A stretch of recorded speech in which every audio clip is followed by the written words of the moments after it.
जो अगर ऑलरेडी आप क्वेश्चन कर चुके हैं तो आंसर देख लीजिए। It will be 0.75 comma 1.75 metre. Question क्या है? The coordinates of a centre of mass of a uniform flag shaped lamina, you can say thin plate, flat plate of mass 4 kg. The coordinate of the same are shown in the figure. These are coordinates of the extreme points, you can say. तो बताना यहाँ पे centre of मास का coordinate क्या होगा। ज़्यादातर लोग इसको 2 पार्ट में ब्रेक करते हैं, बट आई रिकमेंड यहाँ पर आप इसको 4 पार्ट में ब्रेक करिए। यहाँ पर 4 कहना क्या 5, आप समझ जाओगे अभी, देखिएगा ध्यान से। 4 पार्ट में ब्रेक हुआ। ये 4 पार्ट में ऐसे ब्रेक करने का फ़ायदा क्या मिला? सारे पार्ट आपको दिख गए होंगे, ये आइडेंटिकल हैं।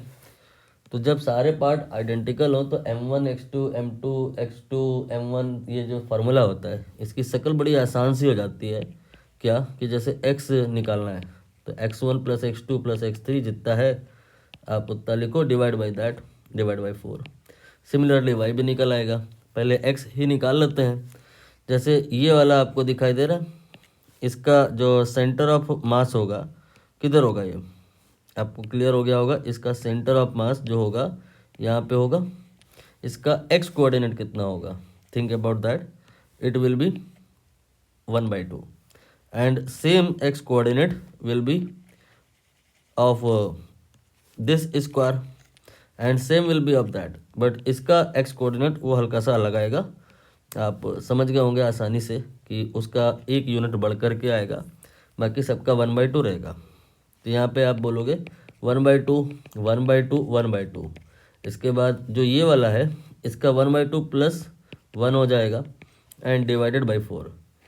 तो कितना आएगा? लास्ट वाले 1 को 2/2 लिख लो। अब आपको यहाँ पे समझ में आ गया होगा कि ये हो जाएगा 1 2 3 4 और 2 6, 6/2 3/4, ये हो गया 0.75।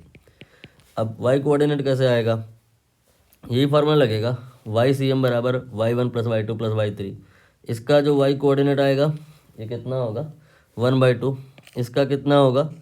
ये 1 बढ़ जाएगा यानी कि 3/2, और इसका कितना होगा? 5/2, और इसका उतना ही होगा।